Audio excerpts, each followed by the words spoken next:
Hi there, neighborhood mystics, and welcome to your free weekly tarot reading for the week of April 30th through May 6th, 2017. I thought I'd do a little Kaipacha style today and walk and talk to you about the week ahead and the week behind. So I wanted to start out with a story here. Yesterday, a cold front blew in and it got really windy, and it's still windy even now. So when I find a place to film, I need to find a spot that's not so windy so you can hear me.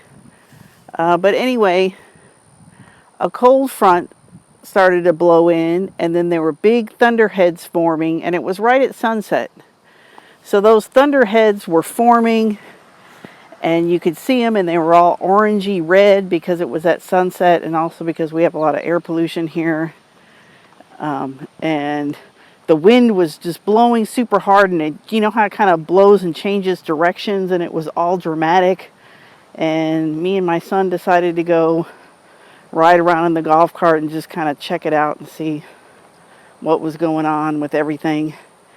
And so it just reminds me of it. I don't know about everybody else, but I sure feel like this year, that's how this year has been. It's been like over the top, dramatic. There's always something looming on the horizon, and you're not quite sure what it is. You're not quite sure if it's going to be good or bad. And it's like, and the wind is blowing, and so it's kind of hard to concentrate on one thing because there's lots of wind and clouds and things are swirling around, and it's kind of like all the time. So that's what I wanted to say about how it's been. Will it settle down? Maybe a little bit. Mercury turns direct this week on Wednesday, the 3rd, I believe it is. So that hopefully will be helpful. And then we've got the nodes moving into Leo Aquarius. So depending on how you calculate, they either already moved in there last weekend or they're moving in there this coming weekend. Doesn't really matter. Either way, it's happening. So that's what I thought I would talk about, is Leo, the nodes moving into Leo Aquarius for all zodiac signs, and see how that might work out for people.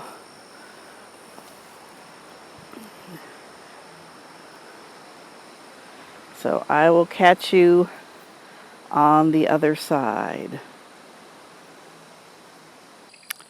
Hi there, neighborhood mystics. You like my bandana? I thought I'd wear it because it was really windy today, so I thought if I couldn't find a completely wind-free spot, at least my hair wouldn't blow in my face while I'm talking to you. So anyway, you've already seen the introduction. So first off, what I want to talk about, or what I want to ask the cards, is, let me move this microphone. I don't necessarily like it right there. Okay, better. The first thing I want to ask the cards today is, with all this blustery, chaotic, ever-changing, fast-moving energy, how can we creatively use that energy? How can we move ourselves forward? How can we do something fun and beneficial with all this fast fire, crazy, fast-moving energy? I mean, the last few readings I've done for people lately, they're all like, I just want to know what's going to happen so I can plan for it, because it doesn't matter what it is, but I need to know so I can plan for it. But it's like, this year is like, that's not this kind of year.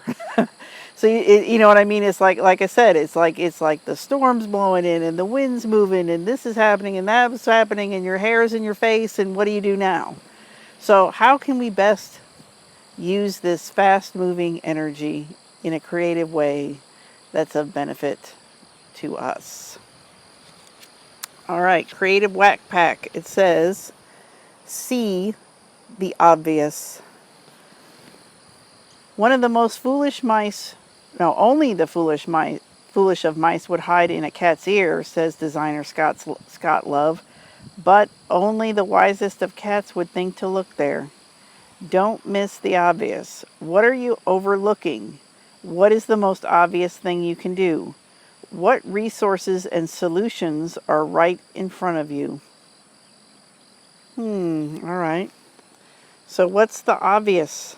What's the obvious? Let's pull a couple tarot cards to help us. So we've got the Tree or the Hanged Man and, oh wow, the Hermit. So I think with these two cards, this means look to yourself. You know, this is your inner. Both of these cards have to do with inner wisdom. This Hermit is actually your inner wisdom and what you know and your experiences and your inner guidance that you can draw on. This is more standing still so that wisdom can find you, or having faith that you'll be led on the right way, or the right things will show up when they need to show up and how they need to show up. So if we try to combine this see the obvious with these three cards, I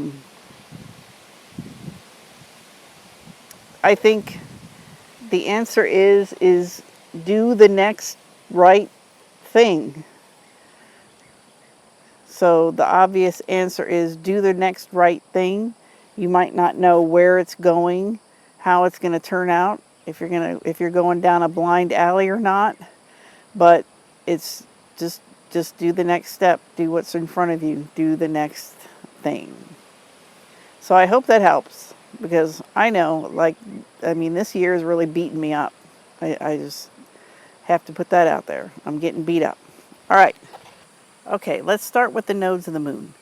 The nodes of the moon, I believe, I could be wrong, because I forgot to look it up before I left, but the nodes of the moon, I believe, are where the moon's path crosses the ecliptic, or any planet's path crosses the ecliptic, but we're not going to get into that. So the moon's nodes run in 18-month cycles, and so they repeat every 18 years. You'll have the same nodes affected, and they'll be the same nodes but reversed every 9 years. So, and where the moon's nodes are is where we'll have eclipses. So since they're moving into Leo Aquarius, we've already had, earlier in the year, we had an Aquarius eclipse, and then we're going to have Leo eclipses in August. And the nodes are a polarity, which it's a push-pull across your chart, across a certain polarity. So the nodes are Leo, Aquarius, because they're opposite signs, and the nodes are always opposite. So the south node has to do with things that you're very familiar with and very comfortable with, and it also has to do, the south node has to do with a taking away from, because it's considered more of a spiritual point. Let's put a point, the south node. So it's like it takes the materialism away so you can experience the spiritual.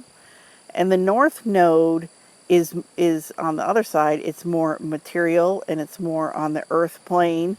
And so it can give, or you know what I mean, or it can bring things that you would experience in the earth plane. And so consequently, sometimes wherever our north node is, we may be obsessed with things in that house or in that sign. It's like we just want, but can't get. And then we may retreat to the south node. What we know when we need shelter, what's familiar, what we've already done a million times, even though it may not work the best for us. We go back to what we know, and so that it's kind of like this back and forth, give and take across the polarities. So in Vedic astrology, the North Node and the South Node are Rahu and Ketu, and there's a whole mythical story around that, how the demon got chopped in half. And in Western astrology, it's the dragon's head and the dragon's tail. So the North Node is the head part. So remember in school when you had the greater than, less than side, it's the open mouth part, greater than, bigger, bigger, bigger, more, more, more. And the South Node is less than, less than. So it's excreting, it's releasing things, it's things that should be excreted and let go, because otherwise they fester. So that's just a little bit about the nodes. So let's talk about the nodes through the signs. So if you're a Leo, that means, and I'm doing rising signs because once again you can use your sun or moon or rising, but I really think the rising works best with this. So if you're a Leo rising, then you have the North Node moving into your first house. So when the North Node is in your first house, it's an all about you, and it's in Leo, which is an all about you thing anyway. Leo is all about me. It's about being the king. It's about ruling and leading and being expressive and bigger than life and all that. So I would think that it's kind of a very North Node thing, and it's in your first house. So it's time for you to be you, and it's really a time. On the opposite polarity, you'll have in your seventh house, you'll have Aquarius in the seventh house of your relationships.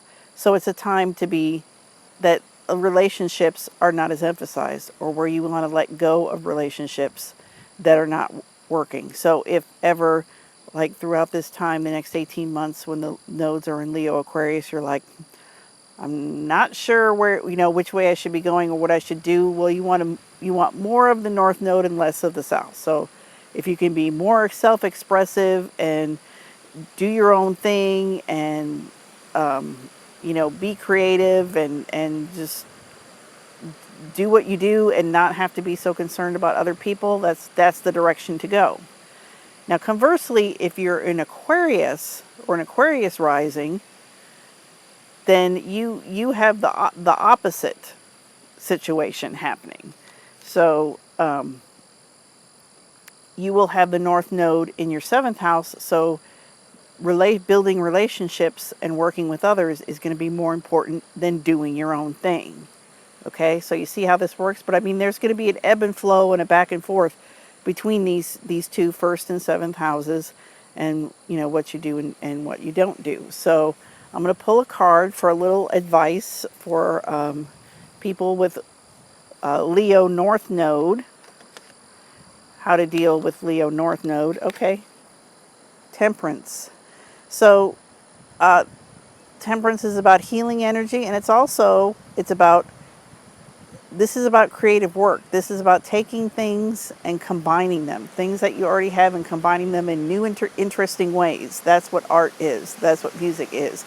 Jazz, there's jazz classics, there's Tejano classics, but different bands play them in different ways. So they put the music together in a new and different way.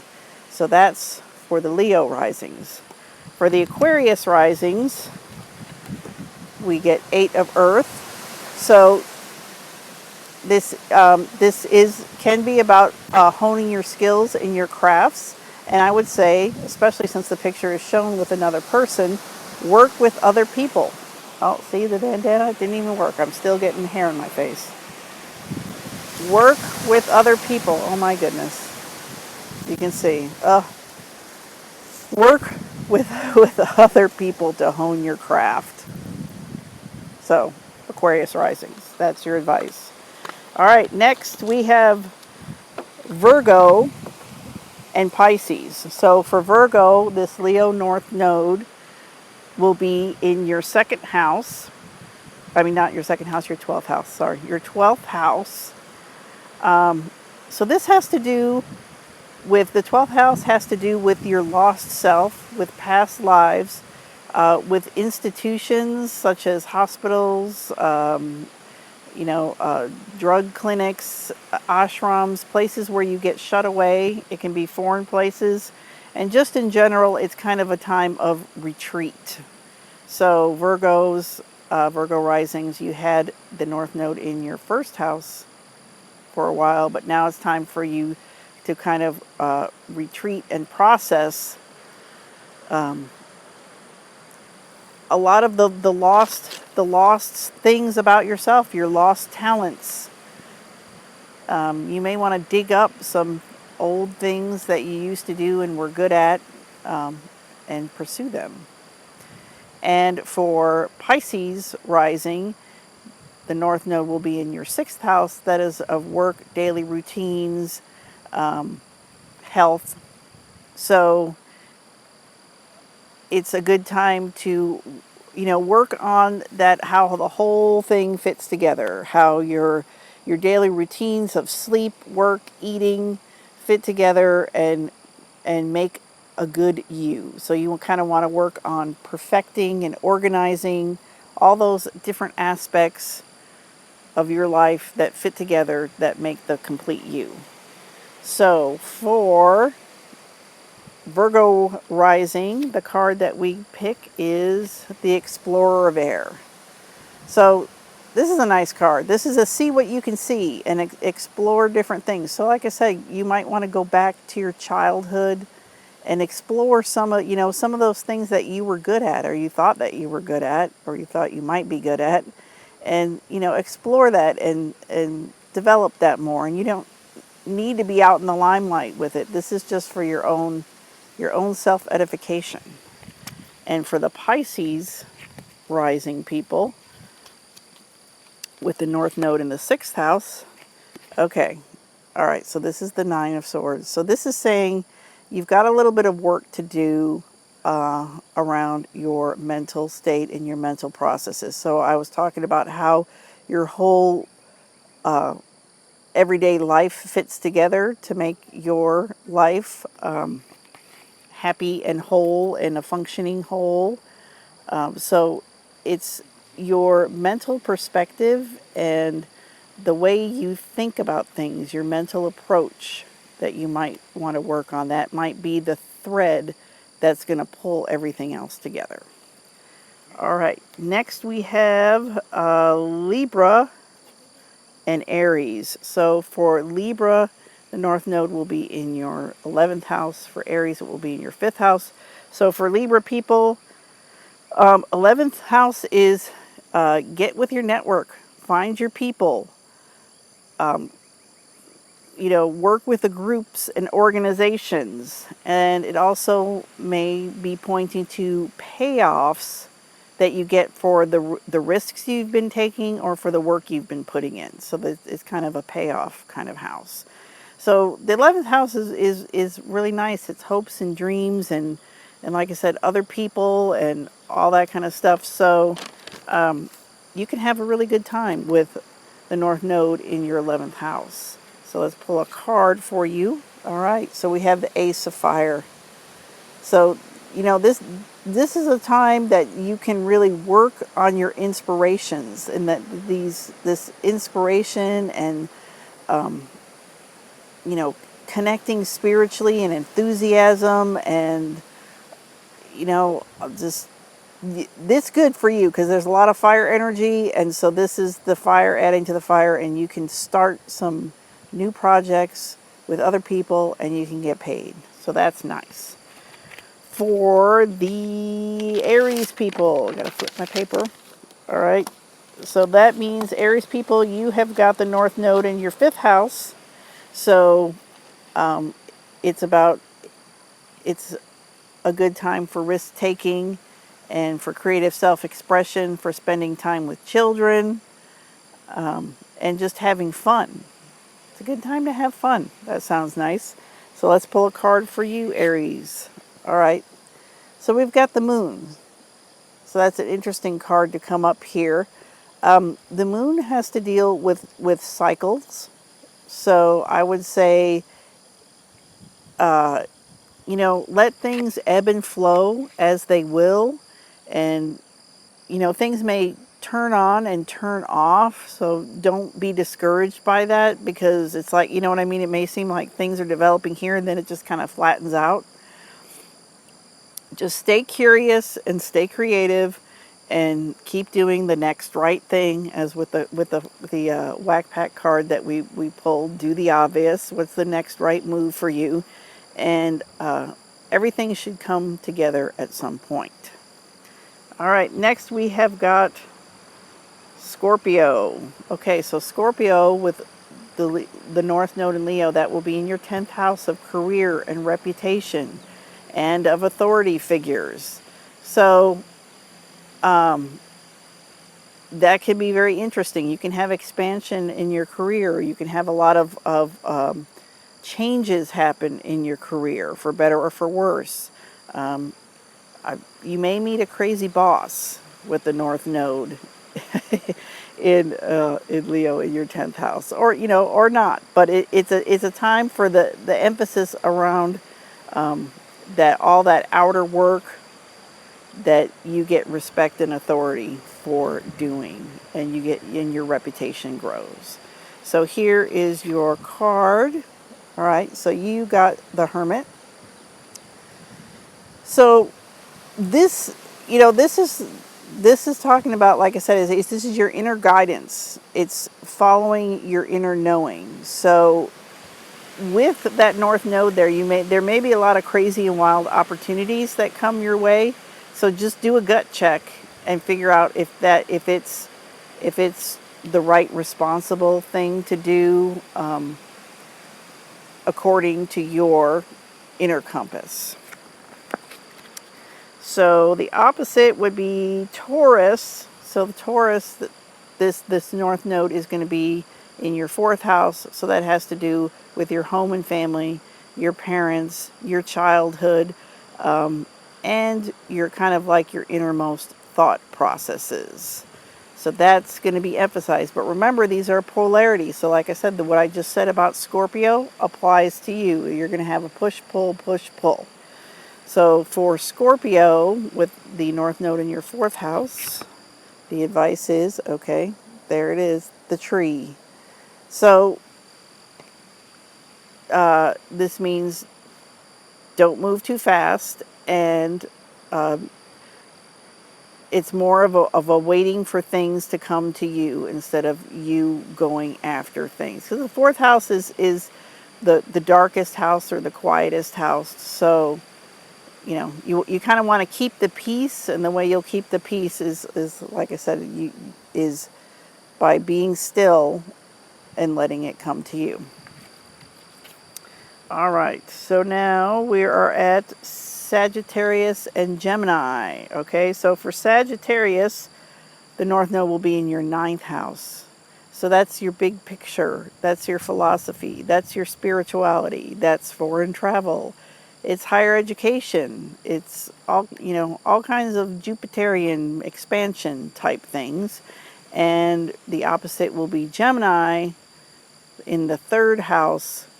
So that's more that's more communication, media, siblings, your local hangouts, your neighborhood, who are the people in your neighborhood kind of thing. So for Sagittarius and Gemini, that's your polarity. So for Sagittarius with the 9th house, all right, we've got the World.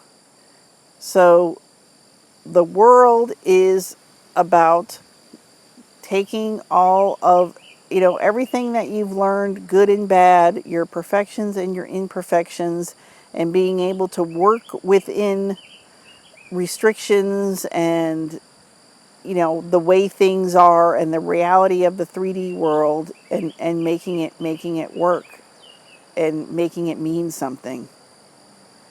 So that's I think this transit with the North Node through your 9th house is going to be about creating that meaning. Like, all the things you've been through, good and bad, what does it all mean?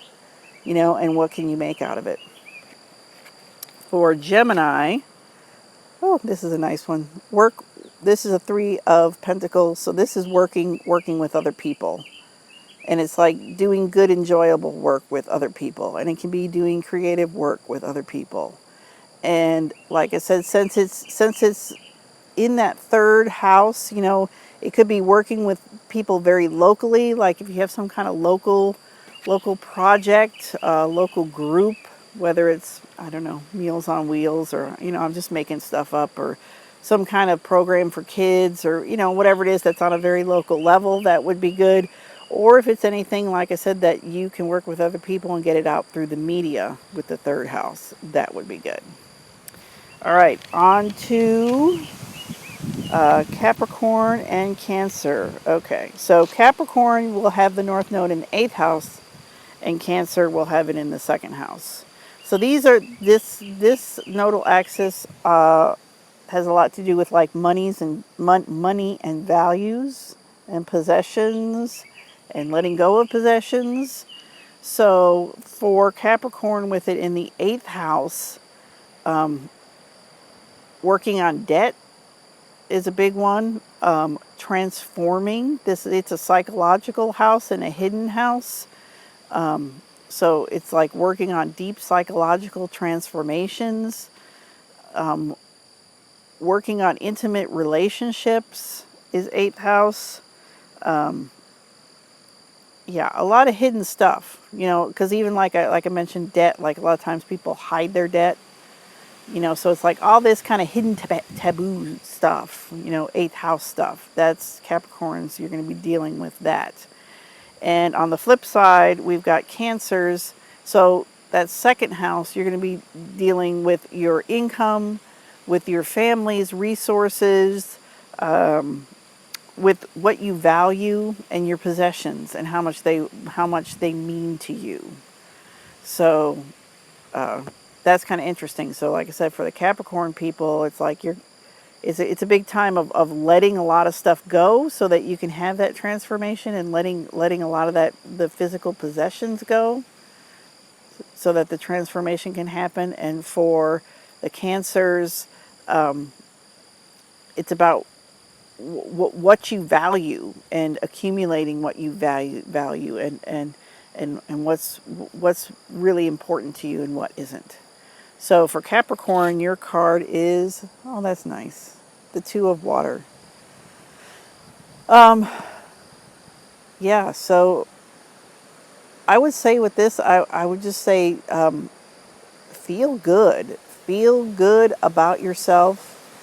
Feel good about what you're doing. Let other people support you. Because this 8th house is about those intimate relationships, and it's about wealth you can get through other people, is 8th house, because it's inheritances and stuff. So just feel good and let other people feel good, and let other people help you feel good, and let the transformation happen. For the Cancers, all right, we've got the 3 of Air, or 3 of Swords. So with these air cards, these sword cards, they can be very analytical and very black and white. So like I said, with your possessions and what you value, it's a good time to make like checklists of things. Like, this is important to me, this is not important to me. When you're sorting through your things, you're like, yeah, this is a definite keep, this is a definite throw away, this is, I'm not sure yet. So it's kind of like a black, white, off, on, yes, no, sorting, categorizing. These are the things that are important to me. These are the parts of my life that are that I value the most, and how do I rate myself? Like all that kind of stuff, like all the like taking little tests and getting a score and all that.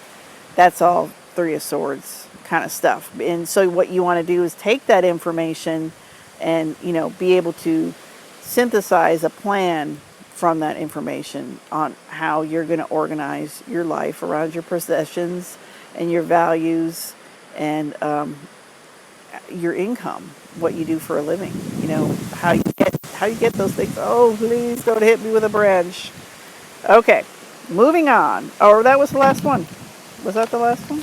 Yes, it was. Wow. Okay, that was the last one. So I hope that was clear. I hope that wasn't too confusing the way I did it. Post in the comments below if that was helpful. Post if you have any questions. And I'm gearing up to doing free live readings via Facebook, via YouTube. I still haven't quite figured out how exactly I'm going to do it, but it's probably going to be on Sunday evenings that I'll do free live readings. So stay tuned to this channel. Make sure you like and subscribe so that you get notified of when that might be if you're interested in such things. And of course, if you would like to order a personal reading from me, quickcardreading.com. Have a great week.